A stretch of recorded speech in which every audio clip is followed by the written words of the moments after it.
We have a 90-inch string of a flowered lei to be cut into two pieces.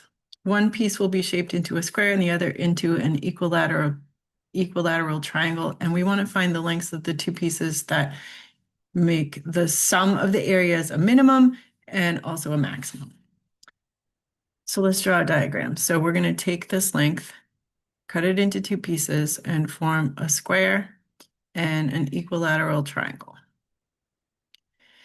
And then we need information about the sum of the two areas. So this area plus this area. So a square has sides that are all the same length, obviously, and an equilateral triangle, and these lengths might be different, so we'll need a different variable that are all the same length.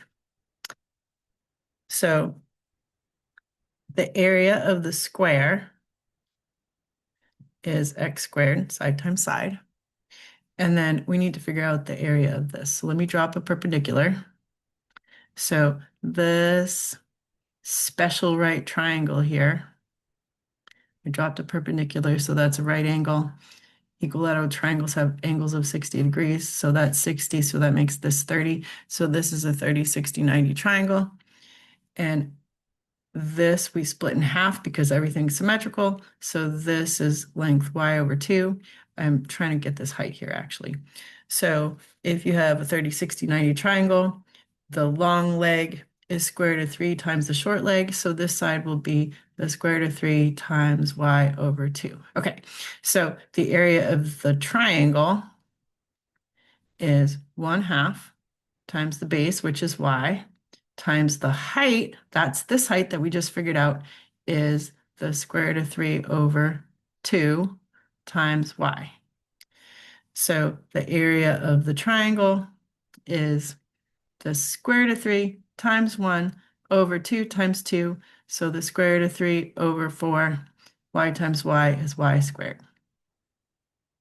So the total area of the two shapes together is x squared plus the square root of 3 over 4 times y squared. So we have a function for the thing that we want to optimize. We need a maximum and a minimum, but it has two variables. So we need to relate x and y somehow so that we can substitute.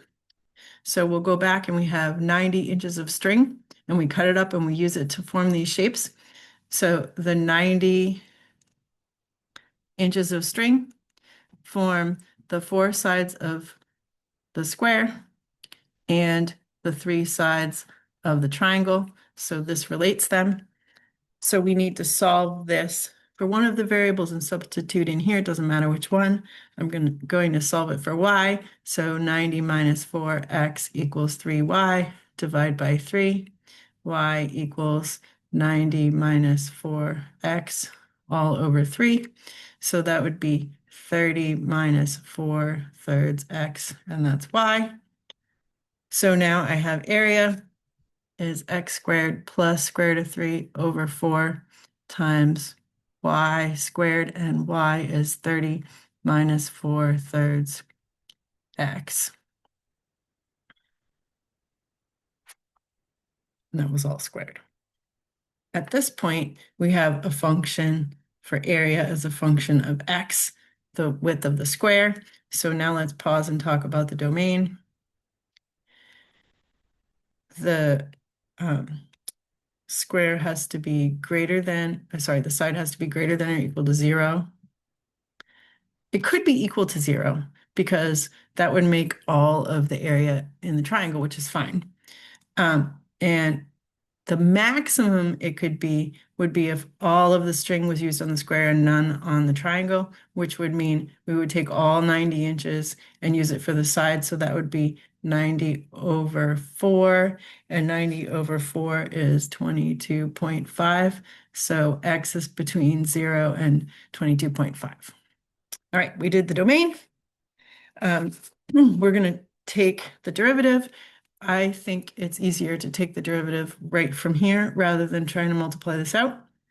So the derivative is 2x, and now we're going to use the chain rule. So we keep the coefficient. The outer function is this thing squared. So bring down the exponent. keep the inside as is, decrease the exponent, so that's 1, so I don't write it down, and multiply it by the derivative of the inside. So the derivative of 30 is 0, and the derivative of negative 4/3 x is negative 4/3. So we have the derivative. We're going to simplify a little bit. So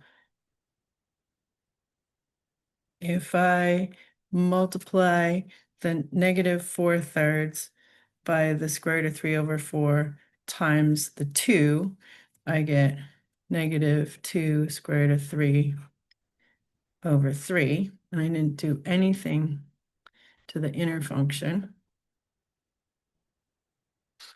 And now let's distribute, and that gives us negative 20 square root of 3 plus 8 square root of 3/9 times x.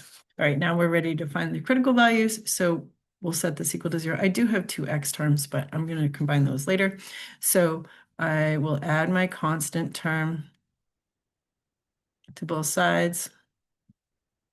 So 2x minus, no, sorry, plus 8 square root of 3/9 x equals 20 square root of 3. Factor out the x.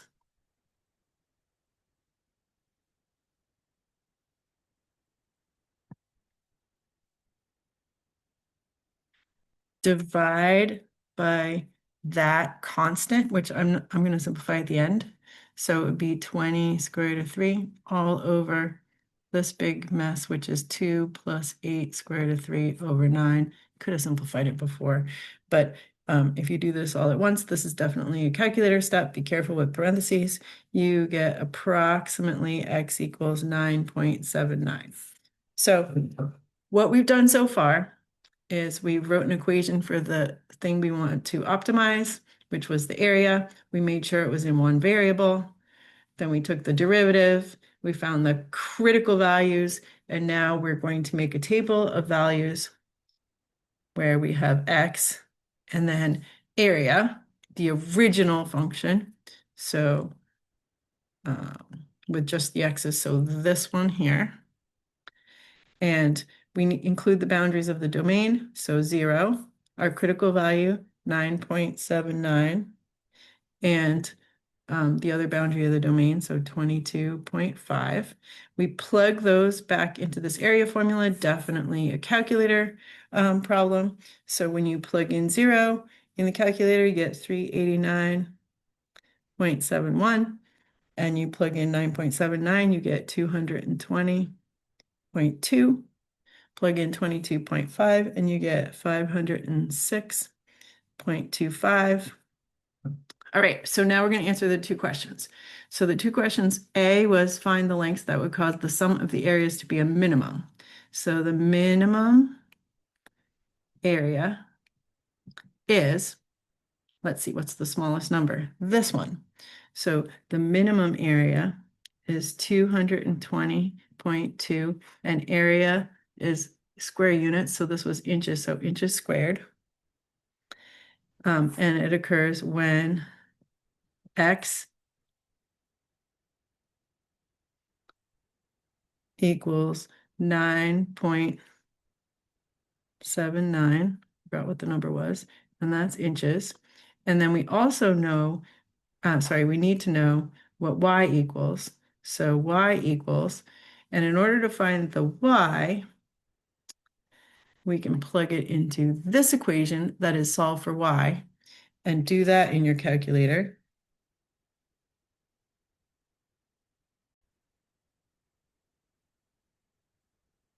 So that's 16.95 inches. All right, so that was the answer to A. And then part B says find the lengths of the pieces that would cause the sum of the areas to be a maximum, which I'm going to have to change on the paper.